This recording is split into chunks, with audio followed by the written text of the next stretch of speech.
Hey, my friends, my name is Brant Phillips. I'm a real estate investor. I've been investing for close to 20 years now. We've done hundreds of real estate transactions, primarily through private lenders. And a majority of our private lenders are utilizing their self-directed IRA to invest passively in real estate while earning, passive income and above market rates of return. So if this is something that you're interested in, something you may be in the process of getting educated about how this process works, and you may have a self-directed IRA that's just sitting idle, you don't trust the stock market, you don't know what type of alternative investment to invest your self-directed IRA in, you may want to take a look at private lending, private mortgage lending specifically. I've also written a book. It's called the Private Lender Playbook. We'll touch on that during this interview, where we have a new book release coming out. So if that interests you, you'll have some information in here. But that being said, this is a content-rich video sharing some case studies, looking at different ways and angles that you as a private lender can safeguard yourself while investing passively as a private mortgage lender. And it's all about educating yourself and equipping yourself, building your team. And I can speak from experience that there is a great opportunity here when done the right way. I've been doing this for close to 2 decades. We have paid out to our private lenders over 10,000 mortgages. We kind of stopped counting at 10,000. Not to brag or to boast, but we've never missed a payment. Okay, we've honored all of our obligations and our financial commitments to our lenders to give them peace of mind and that passivity they want from their investments. So we talk about this, like, you as a private lender, what type of borrowers are you looking for? What type of deals are you wanting to, looking to lend on? So you can put those guardrails on and make sure that it's not only a lucrative investment opportunity, but it is safe. Okay, as safe as possible. I can't say per the SEC that everything is safe and risk-free, because there's not. There's risks in everything, but how we minimize risk and eliminate them is through education, right? Doing the proper due diligence, feasibility, and so on and so forth. So all that being said, there's a lot of content in this video and help you begin to build your foundation and education of successfully investing in private mortgage lending space. Like my lenders who have moved forward in this direction, I'll tell you, like, they're repeat lenders. They come back and back and back again because they really enjoy it. They like the passivity of it, the safety of it, the security of the real estate. And there's some other benefits as well that we will absolutely cover in this video. So if you get value from this video, I'd appreciate you subscribe to my videos. I share a lot of content educating lenders and also educating investors as well. So I'll turn it over to the video now. I just want to share that kind of case study before we bring on Brant to kind of show how and this is, I got to share these numbers, Brant. Maybe you can verify for me. I've known you since 2014, I think, maybe, back when we Roughly, were yeah. a lot younger, okay? Much younger. And there, I think there was a point, correct me if I'm wrong, there was a point in your career, I think, that you had bought all of your real estate with self-directed IRA lenders. A vast majority of my private lenders' capital was from self-directed IRAs. Well above, it was in the 70 to 80% range back then. Right now, it's around 60, 65%. And up to this date, you've borrowed and paid 10,000 mortgages. About half of those are from self-directed IRA lenders. Yeah, more than half, and we just stopped counting at 10,000. My assistant ran some numbers. I'm like, 10,000, yep. That's a good number. We can use that one. So if there's anybody that I can think of on this planet to share from the borrower's perspective, how this works and how deals should be structured, is Brant. So he also is the author of the Private Lender Playbook, which we'll talk about here in a second, which is a great book, which he actually allowed me to be the co-author of that. And I've got a couple questions, and I know you're going to share kind of your first deal blueprint, because going back to last program is, there's a lot of people saying, I want to do this, but I don't know where to get started. I even had people coming into me and saying, who should I loan to? I just can't tell you that. You got to tell us who to loan to, but it's just not something that's familiar to people because they've just have never done it. Yep. So you got started in real estate what year? 2007. 2007. And I think it Jan- started as a part-time gig, right? It wasn't full-time. It was just a side hustle. Yeah, that's correct. I was still working a full-time job. I previously was 7 years in law enforcement and decided to get out of that and go into the corporate world and couldn't stand it from day one. So, but I hung in there. But after a couple of years, like, man, this just is not for me. Began investing after about 2 or 3 years in the corporate world. And then started part time, right? Side hustle, investing for a little over 2 years before I went full time. And then at what point did you fall on this concept of using private money from retirement accounts? How did that come about? So very fortuitous conversation. The background was my first year in real estate, and this was in 2007, completely different real estate market than it is now. I was doing what you just mentioned, right, with your case study. I was borrowing with a hard money lender. Okay, I had a good hard money lender contact who became a friend. I would borrow on that to buy, distressed property, and then I would immediately take it to the bank and refinance it as soon as I got a tenant in it. And it was very easy to do.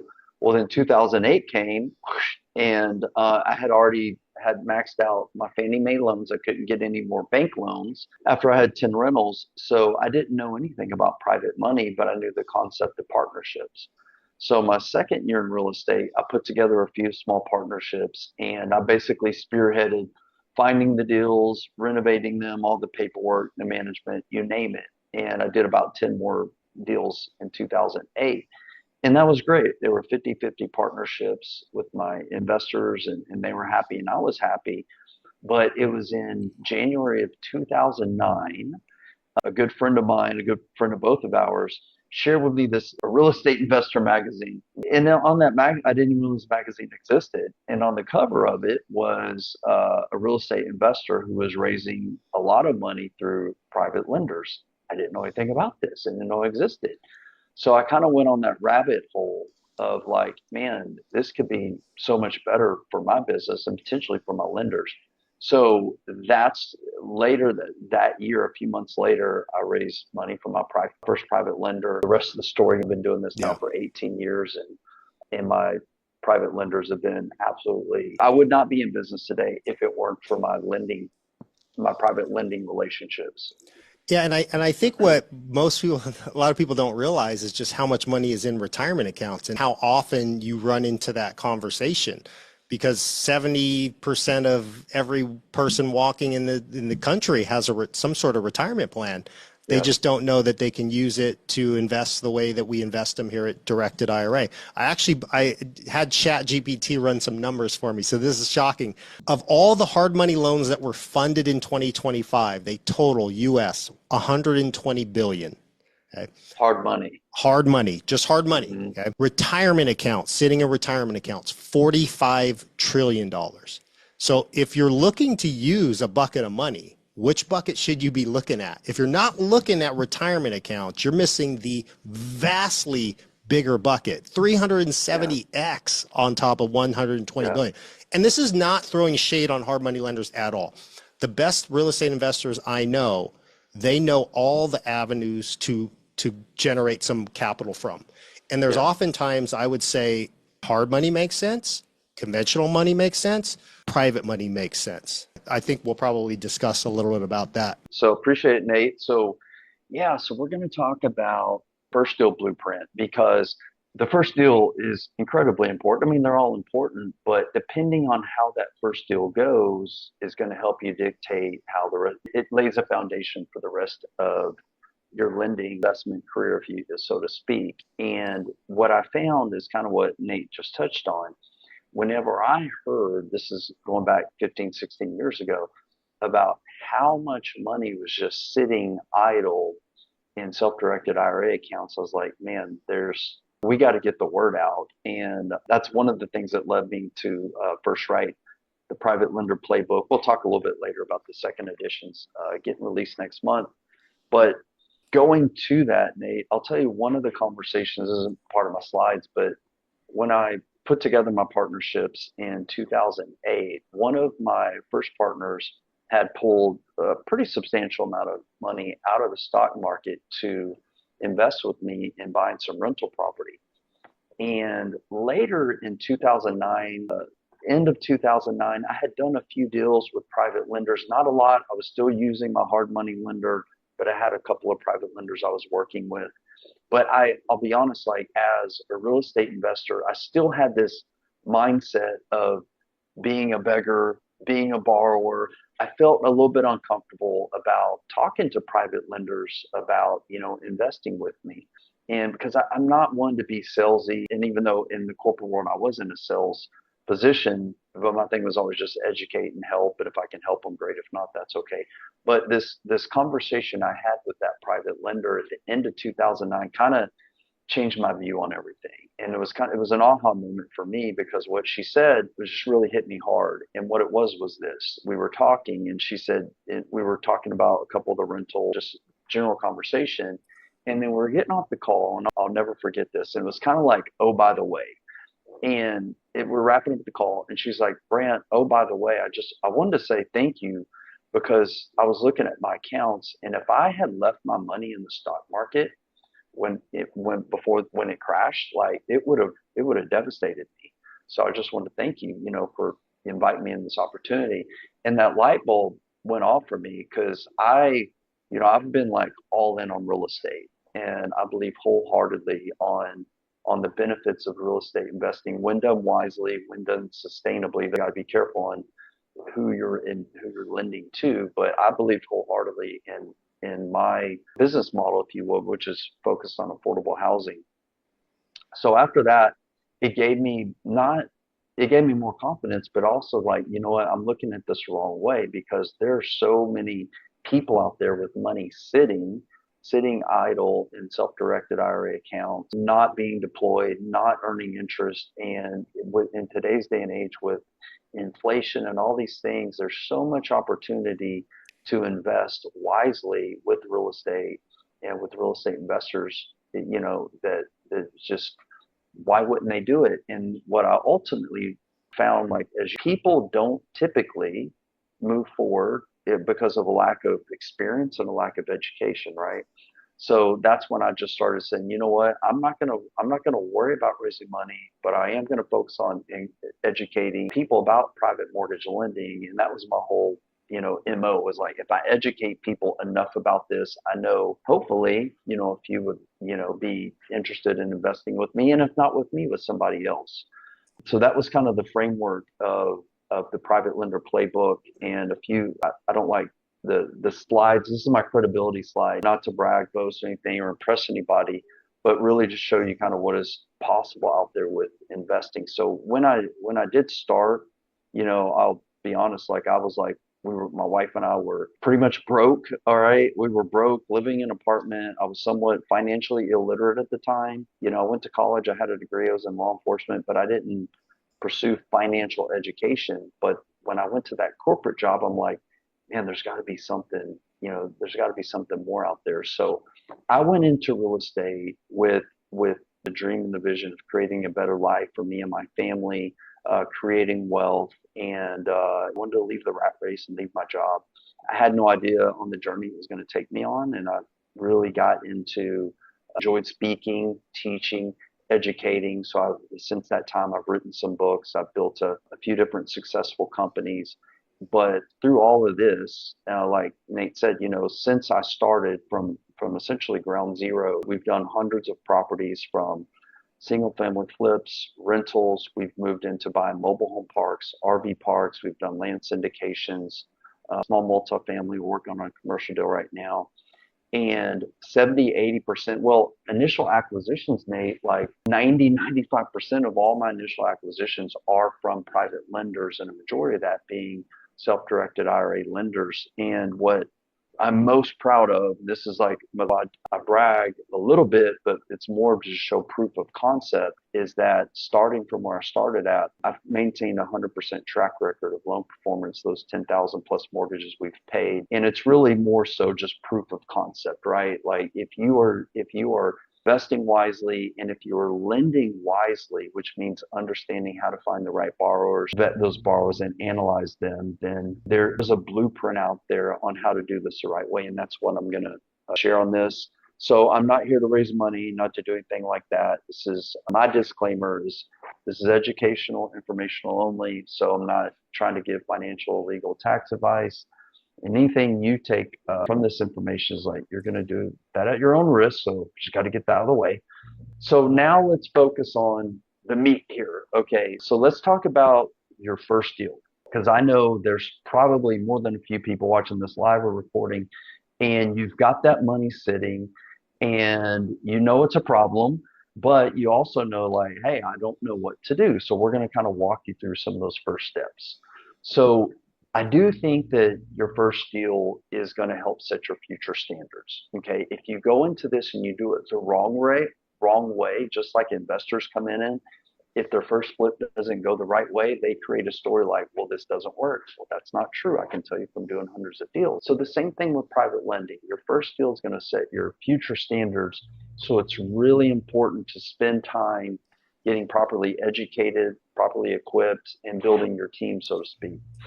And understand that, you're not just lending money, you're underwriting risk, because there's risk in everything. So just like a bank has its own underwriting guidelines before they approve a loan, you're going to act as a bank, and you're going to be able to create your underwriting standards any way you seek. Okay. With your first deal, and I'll probably mention this a few times on this, I would encourage you with your first deal the goal is not maximum return.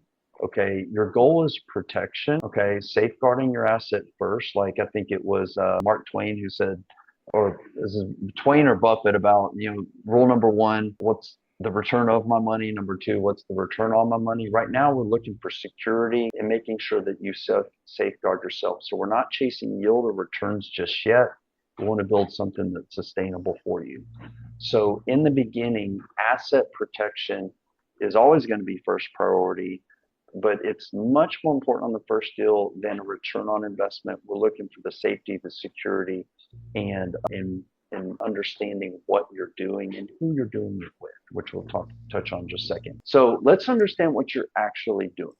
So private mortgage lending, at least in the terms of this presentation, pretty much anything you'll hear me talk about with private lending, it's going to be asset based with a focus on real estate. I only do real estate. That's all I do. So I'm only going to talk about real estate. Contractual protection, making sure that you have the right legal documents, all the legal instruments are set up properly to safeguard you. Okay, and understanding what you're doing here is you're managing risk versus return. Yeah, and what you're not doing. Okay, you're not a partner. Sometimes I'll use that word loosely. My private lender partners, they're lenders. Okay, they're lenders. We might use that word loosely, but you're not a silent partner. Okay, you're acting essentially as a bank. You're not a charity. You're not looking to help somebody out. Okay, you're not going to take a gamble. You're not going to take a risk. Some investors are gambling with their business. You don't want to be a part of that. Okay, and you're not acting as a friend. Okay, you're looking this as a bank. Okay, and so I put this on here. Think like a bank, just don't act like one, because I will. Banks, we do not enjoy working with banks. Okay, I work with a lot of banks on refinances, commercial loans, things like that, and it is one of the most painful experiences that me and my team deal with. Just some of the headaches. Now, our lenders, on the other hand, now they are. Most of them are like really enjoyable to work with. Like most of my lenders are friends, and it's a pleasant experience because we're helping them, we're serving them. So just think like you're thinking like a bank. You're not going to short sell yourself on any of the legal protection. So I want to make that clear that we're not saying like it's easier to work the private lender because there's less paperwork or anything like that. That's not the case. It's just more enjoyable to help a private lender help them grow their self-directed IRA than to help a bank out. So one of the most important things is learning how to analyze the borrower. Okay. So for your first deal, the borrower is much more important than the property. The property matters. We're going to talk about it in a second. But right now you're really looking for a borrower with experience. Have they done this before? Is this their first time? I will tell you a really bad formula. A really bad formula is an inexperienced borrower and an inexperienced lender. That is not a good scenario. So in the beginning, if you are inexperienced as a lender, I would encourage you to look for a borrower that is very experienced, very experienced. Okay. What is their track record? What is their proof? HUD statements, like how many deals have they done? Do they have references from banks, from other private lenders, from other people in the industry? So this is going to be your job to vet them out a little bit. Okay. What is their character? What's their communication? What do I mean by that? So I am a private lender now. So about 10 years ago or so, I began lending money as well, much like Nate. So I invest a lot of my money as a private lender to other investors. Essentially, I'm a hard money lender to newbies because I'm experienced, but they're inexperienced. So I will lend my money at a much higher rate, right, than I can borrow at. But some particular borrowers, I'm looking at their character. I'm not sure about that.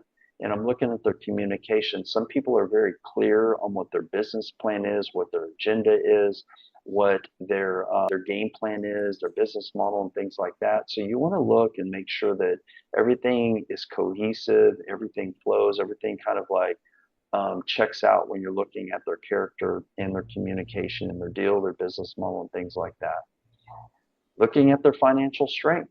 What's their liquidity? Do they have cash in the bank? Do they have good credit? Things like that. I will tell you that there's a lot of real estate investors that they're not that strong.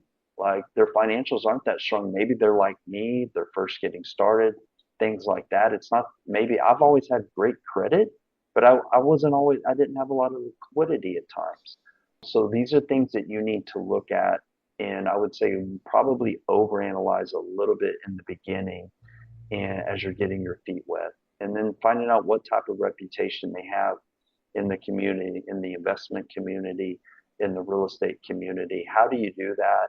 You're going to ask around, you're going to talk to people.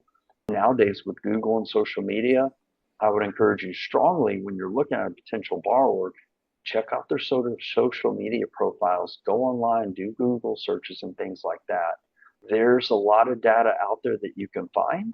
There's even, some people, I know of a couple of investors who shamefully have not done well with their investors. And this is public information. One of which I saw the other day, doing an event, raising money, and there's a class action lawsuit against this individual out there. So do some digging, ask around, and make sure that you are doing your proper underwriting to analyze this person. And then looking at the borrower, like what's the leverage position that they're looking for on a particular loan, a particular deal. And then you kind of weigh all these factors, right? So we're like essentially like there's a pie and we're weighing these factors. What's their experience? What's their track record? What's their liquidity? What's the references? So you're kind of, what's the story of this borrower? So right here, I said you're underwriting the dude, not the deal. Okay, you're underwriting the dude, not the deal, or the dudette, so to speak, was a female. But this is like you're really taking a close look at this person, even though you're not their partner, you're just a lender, but you want to feel good about who you're loaning money to. Okay, I think it's very, very important. Can I add to that real quick, Yeah, Brent? So absolutely. I don't see a whole lot of lending deals go bad because if you do it securely and you close at a title company or through an attorney, at the end of the day, there's not a whole lot that can go wrong. But every time I see a loan go wrong, it's the lender did very little to no due diligence on the borrower.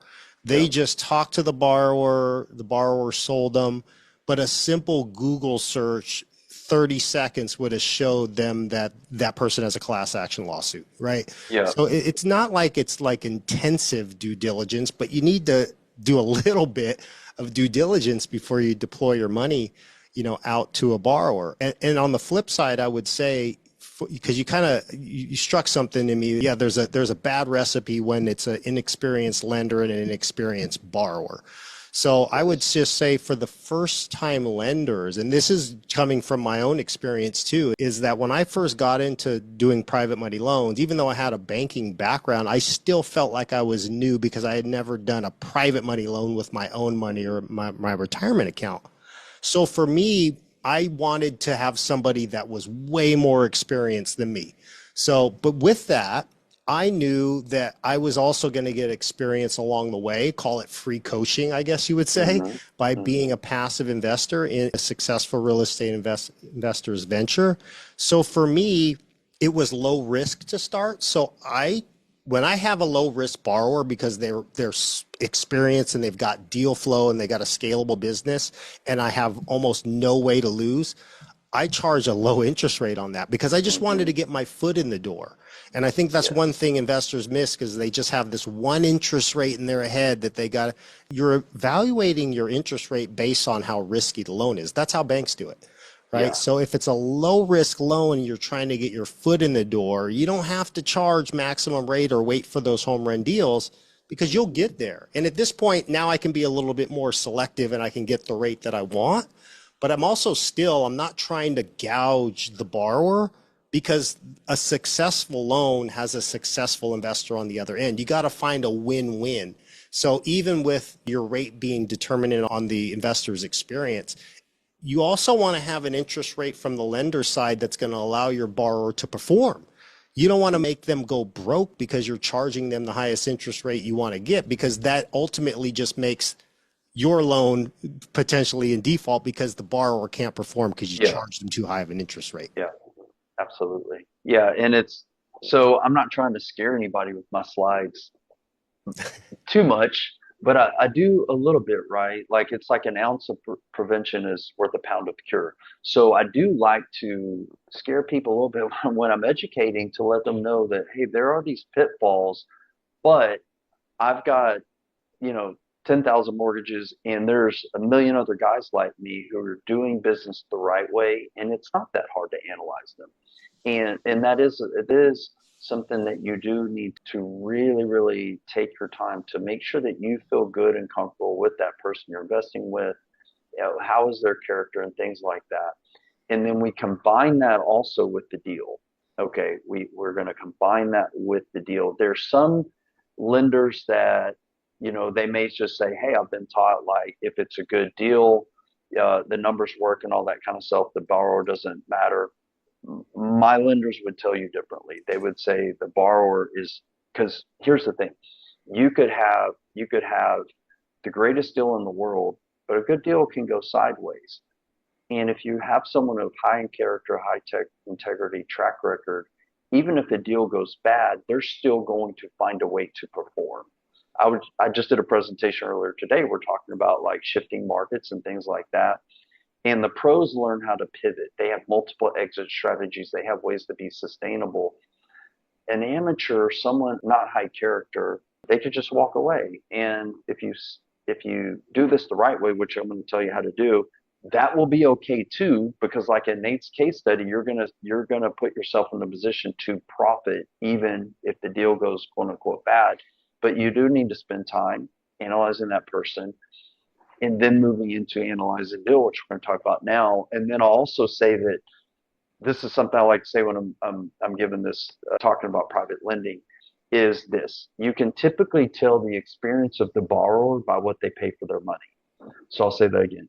You can typically tell the experience of the borrower by what they pay for their money. So when I first began in investing, right, so I was paying very, very high because I was inexperienced. So I was willing to pay high rates, high points, high fees, all that kind of stuff to my private lender. But as my experience increased, my cost of capital went down. Why? Because I was able to raise private money from other people who were happier with a lower rate of return, kind of investing in that middle space between banks and the hard money, which Nate hit on earlier. And I would say also, if we take that, you know, you can tell the experience of the borrower about what they pay for their money. You can also tell typically the experience of the lender by what they charge for their money. So in the beginning, it's kind of like riding a bike with training wheels. encourage you, like, be okay with a little bit of less return for the safety, quote unquote safety. I use that word loosely, but the track record and experience of that borrower. But as your experience increases, your education experience increases, then you can seek higher rates of returns and things like that. And that's what, Nate and I essentially do when we're lending our money.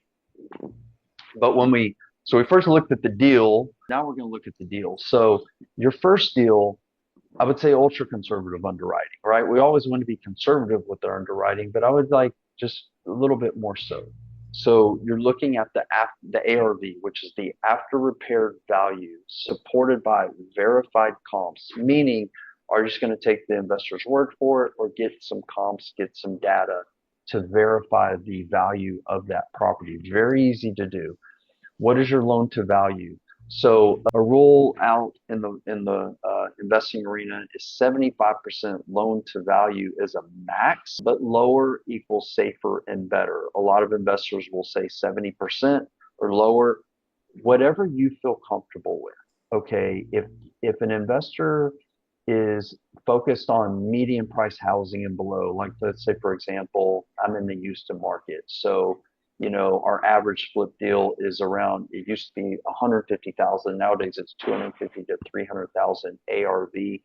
So if we're all in that deal for 75% loan to value, that means there's 25% equity there. The equity represents oxygen. It represents like, hey, we've got longer days on the market. The market has slowed down, things like that. There's equity. If we went over on a rehab budget. So that's how we analyze a deal as well as an investor. So that would be the max on like median price housing, but you're encouraged to go lower, like 70%, 65%. You get to set that lending criteria any way that you see it. Another thing is a clear exit strategy on the property.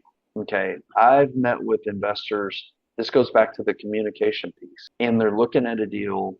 And some newbie investors, I can tell right away when they're new, and I can also tell that they're not clear on their business model. So they'll say, "Hey, I'm looking at this deal," and we'll start talking. I'm like, "What are you gonna do with it?" I'm like, "I don't know. I'm thinking about flipping it, maybe renting it. What do you think about Airbnbs and things like this?" And I'm like, that is communication that's not clear.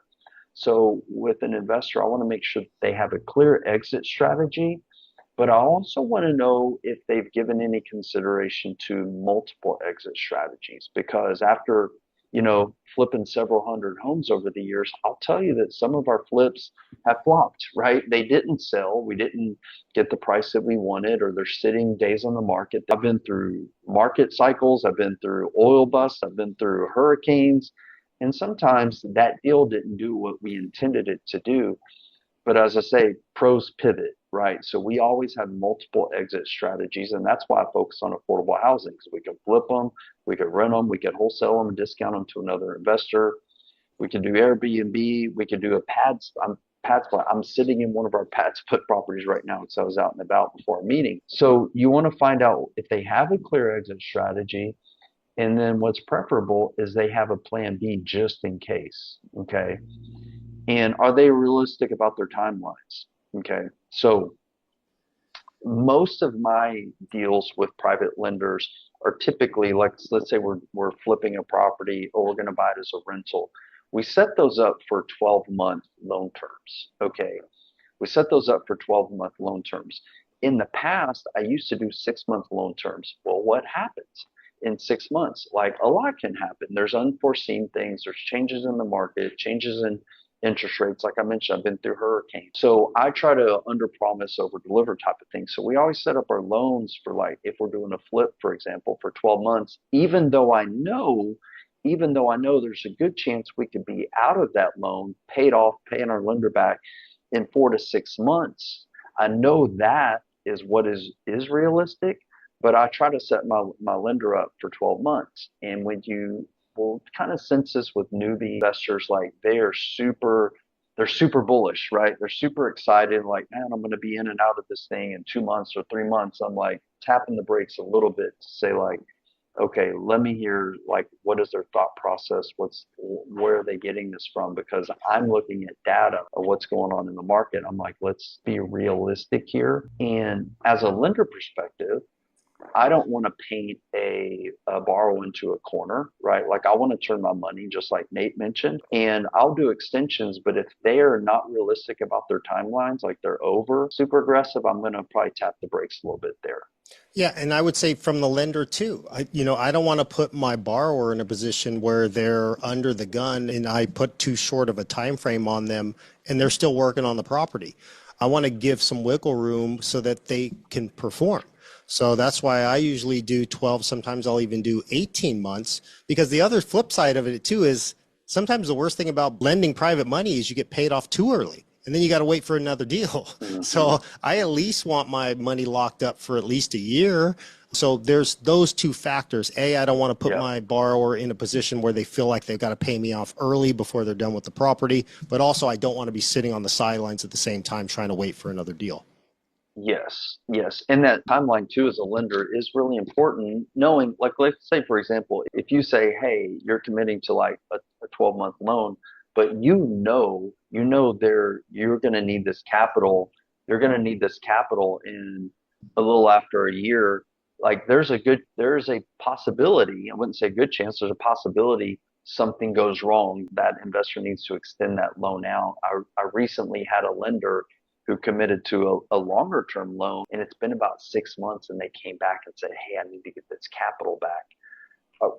We're getting their capital back. We're working through that, but it was like a little unexpected and unfortunately kind of what this person's going through. So just make sure that you want to build some buffer into your timelines. The budget accuracy, like, we're really getting into like their construction costs and things like that. This is one of those things too that's going to come from experience, but now with the internet, and more specifically like AI and chat GPT and things like that, we want to make sure that is their budget realistic. Okay, we can look at some formulas and things like that. I won't get into this here, but cost per square foot, and looking, is this, like, say for example, a $50,000 budget realistic? I get people who've sent me budgets and they're saying, hey, this property's going to be a $50,000 rehab. I'm like, that's like $100,000 rehab, like, pretty easily.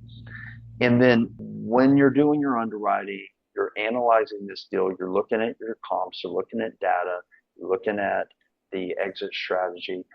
You got to ask yourself this question: if I had to own this property, how would I feel? Okay.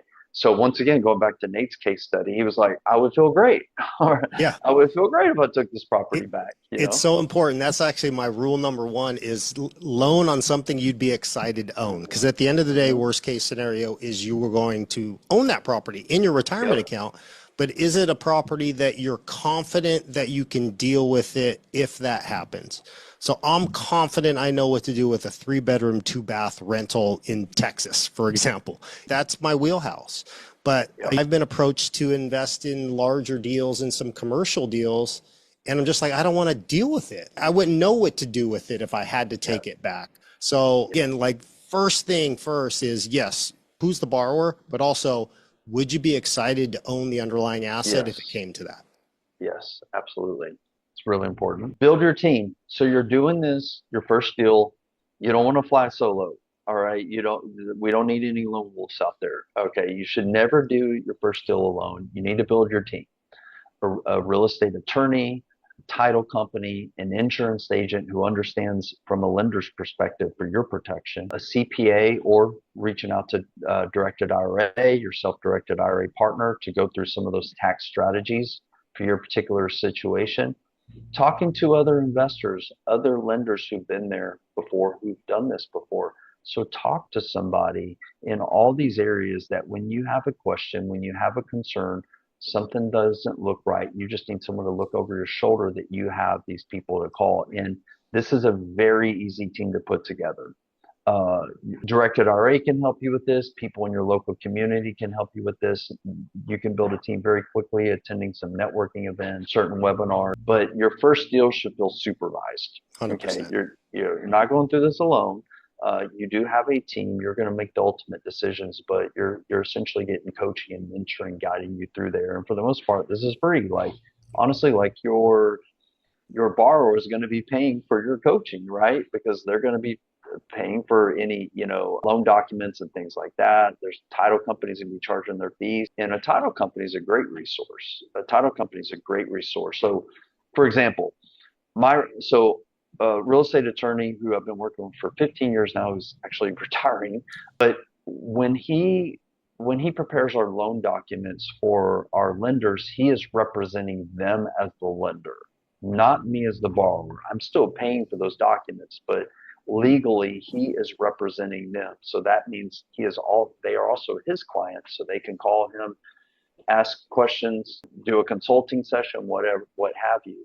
And also title companies. Once again, the title companies are closing that transaction. We as the borrower are paying for those fees, but title companies typically have a fee attorney, closing coordinators, and all those people that can help walk them through the steps. And it doesn't cost anything. So make sure that you have this team and these people that you can call to guide you through that. Let me stop real quick and just ask if we have any questions. Ashley, do we have any questions for myself or for Brant? Yes, we do. We've gotten a couple questions about minimum loan amounts and doing micro lending with 10K or less, or even just $500 or just a couple $100 and what that would look like. So many years ago, I began buying mobile home parks and RV parks. And so we did find a space where it made sense to do some loans in the $10,000 to $25,000 range, but those are rare, and it's not the same security as buying real estate, because these are like considered personal property, and they were going in our parks and RV parks and mobile home parks. But we've done deals with lenders, and we've maintained all of our track record with lenders. But I would be very guarded on that. It's really hard, number one, to find any real estate for that. There are some exceptions to that.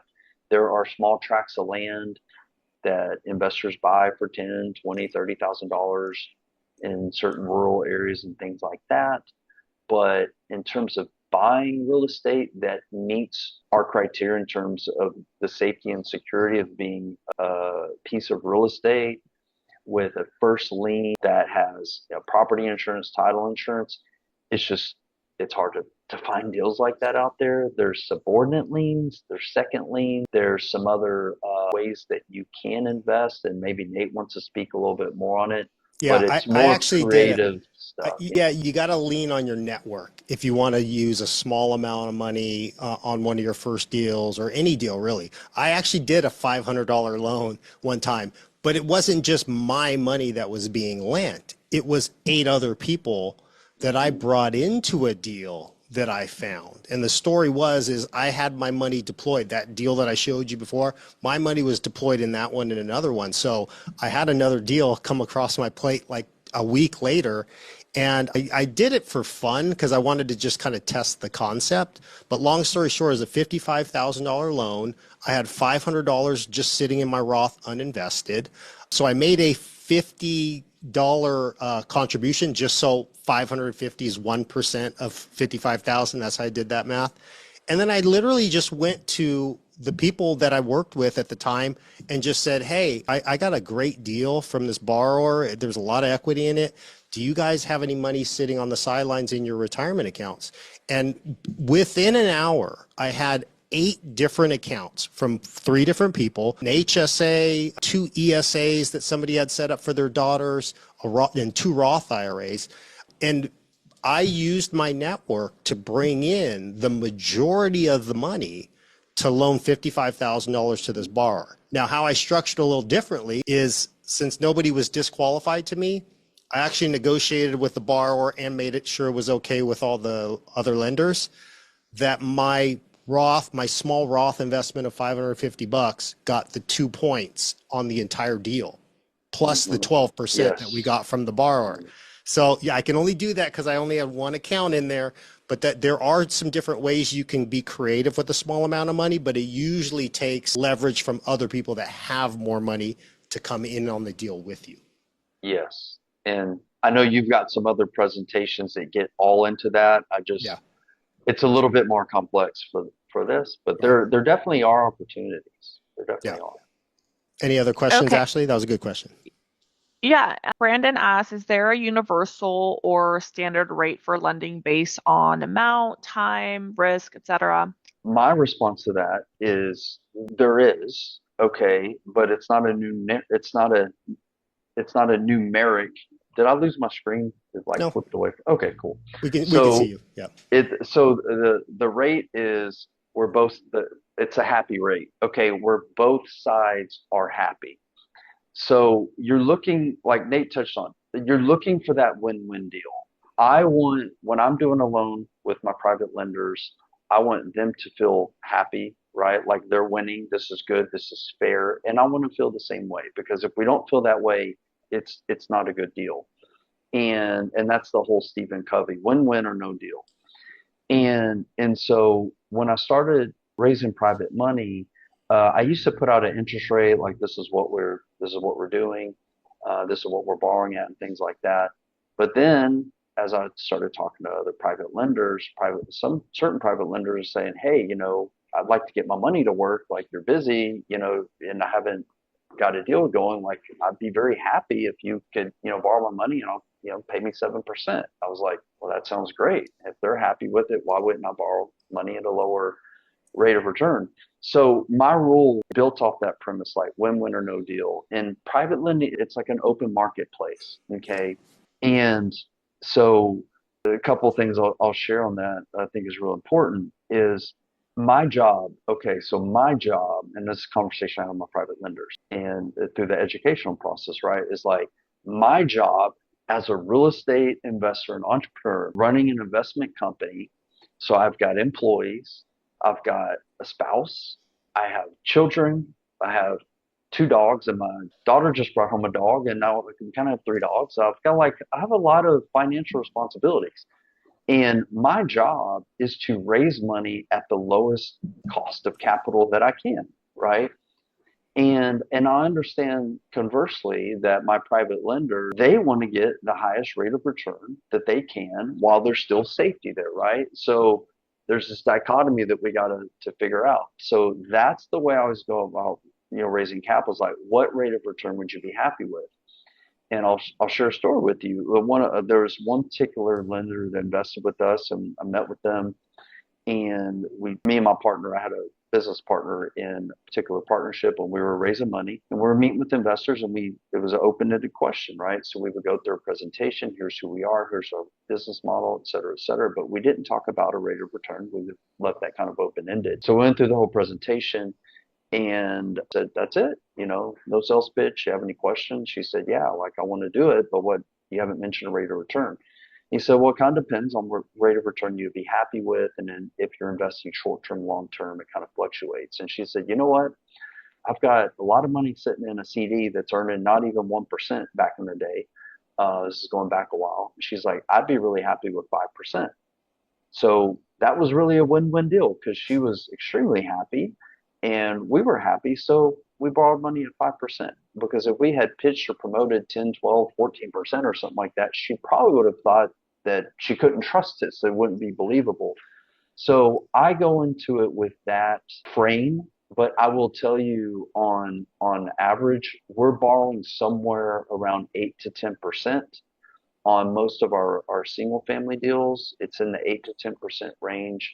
About half of the deals we'll pay a point to, half we won't.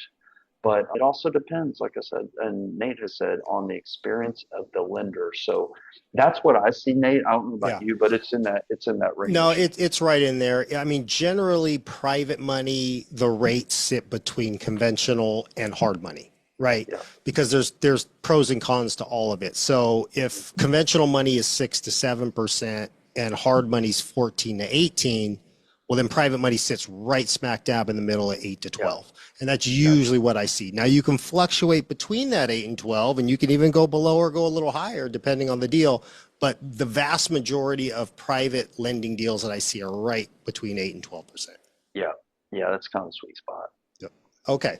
Okay. Well, we're running a little long on time. So All right. let's start. All right. Let me wrap this up. So your first deal was going to kind of touch on some things that we've mentioned. Lower leverage. Okay. You're looking for a borrower with lower leverage. You want look to see, do they have some skin in the game? Is this a high equity deal, a low equity deal, a shorter term? So I'm saying 12 months, 6 months like, don't paint yourself into a corner, but you also don't want to get stuck into something that's 3, 4, 5 years, 10 years. I've got some private loans out for 10 years. Let's go for a shorter term. Hey, Let's go Brent, for can you share your, or Brent, can you share your screen? I think you Oh, did stopped it? sharing. Yeah, Yep, that's what I it's okay. thought. It was went away from there for a second. Okay, There you boom, go. there we go. All right, shorter term, you're looking for a stronger borrower in the beginning, a cleaner property. What I mean by that, paint, carpet type of rehab in and out is different than, rehabbing a 100-year home. You want cleaner, easier properties for investors to get in and out of. We want to make sure that this investor does have a pivot plan to have multiple exit strategies if needed. And for your first deal, once again, you don't need a home run. You just need a clean base hit. Okay, that's the playbook. What I see new lenders get wrong, that they're chasing that a high rate instead of more safety, trusting too quickly. Like Ronald Reagan said, we're going to trust but verify. You don't want to skip over document review. I know nobody likes reviewing legal documents and things like that. Utilize your team to make sure you understand what you need to understand. Funding too much or too many on for the first deal. What do I mean by that? So someone comes in, they learn about this information, they get excited, and they'll go 2, 3, or 4 loans right away out of the gate. Let's start a little bit slow. Okay, let's start low. Don't lend also based on the relationship alone. Okay, we're going to look at the borrower, but we're also going to give equal, if not greater weight to the deal. Some of these investors are really good at raising capital, and they can talk. They're really good smooth talkers, but let's make sure it's not just based on that relationship, because if that goes bad, you've still got the safety of the deal, and your confidence in your lending is going to come from that structure, the structure of the deal, the equity, all those components in your sound underwriting. Okay, so I'll go real quick. So and we'll share how to get some more information. So your protection is in first position. You're securing yourself with the proper loan documents, a title commitment, insurance policy, reviewing the closing statement, wire verification. I won't get too much into that, but there's a lot of fraud and stuff going on. Oh, So you yeah. want to be super, super cautious with that. You're only dealing with the title company. You're only dealing with the title company on that. So just safeguard yourself. In protection, like your speed is slow. Okay, in the beginning, slow, over ask. There's no dumb questions, and you just make sure that you're protected. So do you want me to run through this case study?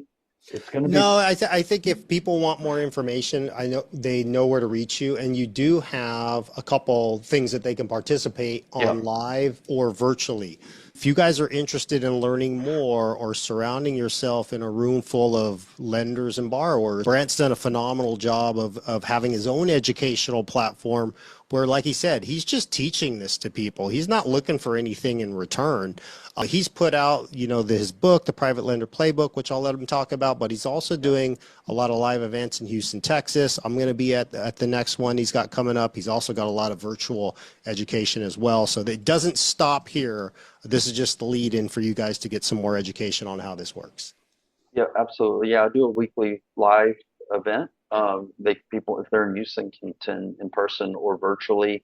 Like I mentioned earlier, super excited about this. The Private Lender Playbook second edition is being released April 30th, and we've got a big event lined up for that. If anyone wants to get signed up for that, I guess this is the only sales pitch I'll make here, is we'd love for y'all to come out and hang out in person if you're going to be in the Houston area.